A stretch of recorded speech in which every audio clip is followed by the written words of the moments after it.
Hi guys, welcome to our channel. இன்றைக்கி நம்ம பார்க்க போகிறது சண்டே ஸ்பெஷல். வாங்க வீடியோக்குள்ளே போயிடலாம். காலையில் எந்திரிச்சு மாவாட்டி வச்சாச்சு. நைட்டு இட்லி ஊற்றிக்கலாம். இவங்க தான் எங்களோட ராக்கி ரோசி. என் பிள்ளைங்க எந்திரிக்கிறதுக்காக வெயிட் பண்ணிகிட்டு இருக்காங்க விளையாடலான்னு. வாங்க இன்றைக்கி மட்டன் கொலை தான் பார்க்க போகிறோம். வெங்காயம், வெள்ளைப்பூடு, இஞ்சி, பச்சை மிளகா 4ஐயும் அரைச்சி எடுத்து வச்சுக்கிறணும். பொடி மாஸ்க்கு வெட்டி வாங்குறது மாதிரி கறியை வெட்டி வாங்கிட்டு வந்துடணும் மட்டனை. அதுக்கு பிறகு பொரிகளில் ஜீரகம், சோம்பு, கசகசா இதெல்லாம் அரைச்சி வச்சுக்கிறணும். நெக்ஸ்ட்டு கொஞ்சம் தனி மிளகாப்பொடி, அப்புறம் கொஞ்சம் கரம் மசாலா நான் வீட்டிலையே ரெடி பண்ணி வச்சுருக்கேன். ஆல்ரெடி அரைச்சி வச்சுருக்கேன். அதில் கொஞ்சமாக சேர்த்துக்கிறேன். பிறகு லைட்டாக கொரன்னு தான் அரைக்கணும். அடுத்து உப்பு போட்டுக்கலாம். போட்டுட்டு வாங்க அரைச்சி எடுத்துக்கலாம்.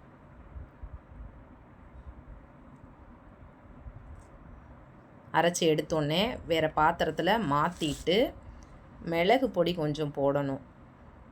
மிளகு பொடி கொஞ்சோன்னு போட்டுட்டு எல்லாத்தையும் சேர்த்து நல்லா மிக்ஸ் பண்ணிடுவோம்.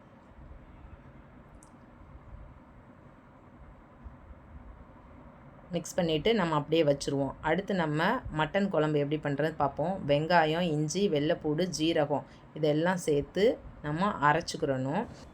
மட்டனை க்ளீன் பண்ணிவிட்டு அப்புறம் மட்டனில் நம்ம கொஞ்சம் நனைகிற அளவு தண்ணி ஊற்றிக்கிட்டு வெங்காயம், இஞ்சி, வெள்ளைப்பூடு, ஜீரகம் இதெல்லாம் மிக்சியில் போட்டு அரைச்சி பேஸ்ட்டாக எடுத்து வச்சுக்கிடுவோம். நெக்ஸ்ட்டு நம்ம மட்டனுக்கு போயிடலாம். தேவையான அளவு மஞ்சள் பொடி, அடுத்து நம்ம அரைச்சி வச்ச அந்த பேஸ்ட்டு எல்லாத்தையும் போட்டுட்டு ஒரு கலக்கி விட்டுருங்க. அப்புறமா தக்காளி நறுக்கி வச்சு அந்த தக்காளியும் சேர்த்து போட்டுருங்க. ஒரு 2 தக்காளி நறுக்குங்க, சரியாக இருக்கும். 2 தக்காளி நறுக்கி உள்ளே போட்டு கலந்து விட்டுருங்க. கலந்து விட்டுட்டு குக்கரில் விசில் போட்டுருங்க. குக்கரில் வெந்தோடனே அமர்த்தி வச்சுருங்க. அடுத்து கோலாவை ஆல்ரெடி ரெடி பண்ணி வச்சுருந்த கோலாவை எடுத்து வச்சு உங்களுக்கு எத்தனை பால்ஸ் தேவையோ அத்தனை பால்ஸ் உருட்டி வச்சு எண்ணெயை காய வச்சுக்கோங்க. ஃபஸ்ட்டு ஹை ஃப்ளேமில் வச்சுக்கோங்க. நம்ம கோலா போட்டது பிறகு கொஞ்சம் ஃப்ளேமை குறைச்சி வச்சுக்கிறலாம். ஏன்னா உள்ளே அப்புறம் வேகாமல் இருக்கும், வெளியில் அப்புறம் கருகிரும். அதனால நீங்கள் அந்த மாதிரி பண்ணுங்கள். லைட்டாக ப்ரௌன் கலரில் வந்தோடனே ஒன்று எடுத்து செக் பண்ணி பார்த்துட்டு வெந்துருச்சுன்னா எல்லாத்தையுமே எடுத்துருங்க. எடுத்துட்டு அடுத்து உங்களுக்கு இன்னொரு ரவுண்டு தேவைன்னா போட்டு எடுத்து வச்சுக்கோங்க. அடுத்து நம்ம குழம்புக்கு பார்க்கலாம். சோம்பு, தேங்காய் இது 2ஐயும் எடுத்து நம்ம மிக்சியில் போட்டு நல்லா வலுவலுன்னு அரைச்சி எடுத்துக்கிறணும். இங்கே பாருங்கள், ஸ்மெல்லை பார்த்துட்டு ராக்கி ரோசியும் கிச்சன்லேயே தங்கிட்டாங்க. வாங்க நெக்ஸ்ட்டு நம்ம குக்கரில் விசில் வந்துருச்சு என்னன்றதை நம்ம பார்ப்போம். திறந்து பார்த்து எடுத்துட்டு தேவையான அளவு நம்ம மிளகா பொடி போட்டுக்கலாம். உங்கள் காரத்துக்கு ஏற்றளவு நீங்கள் மிளகா பொடி சேர்த்துக்கிறலாம். நெக்ஸ்ட்டு மிளகாப்பொடி வாட போகிற அளவுக்கு ஒரு 5 நிமிஷம் கொதிக்க விட்டுட்டு 5 நிமிஷம் கொதித்த பிறகு நம்ம ஆல்ரெடி அரைச்சி வச்சுருக்கோம்ல அந்த தேங்காவை போட்ட பிறகு திரும்ப நம்ம தேவையான அளவு தண்ணி ஊற்றிக்கிடுவோம். தண்ணி ஊற்றிட்டு கொதி வர்ற அளவு வெயிட் பண்ணிக்கிட்டு இருப்போம்.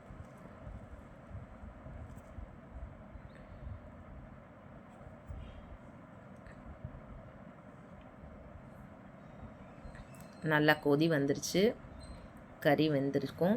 இப்போது இனி தாளிக்கிறதுக்கு வெங்காயம், கருவேப்பிலை ரெடி பண்ணி எண்ணெய் ஊற்றி அதில் அந்த பட்டை சோம்பு ஐட்டமெல்லாம் போட்டு நல்லா வதக்கிட்டு அப்படியே நம்ம பாத்திரத்தில் ஊற்றிட வேண்டியதுதான்.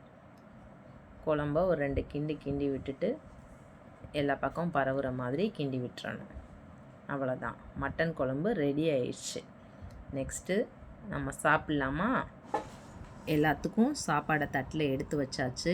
எல்லா பேரும் நல்லா சாப்பிட்றாங்க. எப்படிப்பா இருக்குதுன்னு கேட்டேன். நல்லா இருக்குமா, சூப்பராக இருக்குமா. நீங்களும் உங்கள் குழந்தைக்கு இந்த கோலாவை செஞ்சு கொடுங்க, நல்லா விரும்பி சாப்பிடுவாங்க. திரும்ப சொல்லாமல் சூப்பராக இருக்குமா. நாங்கள் சாப்பிட்டதோட எங்களோட ராக்கி ரோசிக்கும் சாப்பாடு எடுத்து வச்சாச்சு. ராக்கி ரோசி சாப்பிட ஆரம்பிச்சிட்டாங்க. ராக்கி எப்படி இருக்கு? நல்லா இருக்கா? சரி சாப்பிடு. ரோசி என்னப்பா கோலா சாப்பிட்றியா? சாப்பிடு சாப்பிடு. ஒரு வழியாக 2 பேரும் சாப்பிட்டாங்க. சாப்பிட்டு என் பிள்ளைகிட்ட ரெஸ்ட்டுக்கு போயிட்டாங்க. இங்கே பாருங்கள், மட்டனை சாப்பிட்டு தூக்கம் வருதான். நல்லா மடியில் போய் ஜாலியாக இருக்காங்க. நெக்ஸ்ட்டு என் பொண்ணுக்கு ஒரு சின்ன ஹேர் ஸ்டைல் பண்ணியிருக்கேன். நீங்களும் உங்கள் குழந்தைகளுக்கு ட்ரை பண்ணுங்கள். ரொம்ப ஈஸி தான். நல்ல ஒரு ஃப்ராக் போட்டு இந்த ஹேர் ஸ்டைல் போட்டோம்னா ரொம்ப அழகாக இருக்கும். சிண்ட்ரெல்லா மாதிரி இருப்பாங்க பார்க்குறதுக்கே.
இப்போ வந்து நான் கதவை திறக்க போகிறேன். ராக்கி எப்படி வருதுன்னு பாருங்கள். ரொம்ப குஷாலியாக இருக்குது. இப்போ வந்து ரோசியை தேடிக்கிட்டு இருக்கு, எங்கடா ரோசின்னு. ஆனால் வந்து ரோசி வந்து வெளியில் இருக்குது.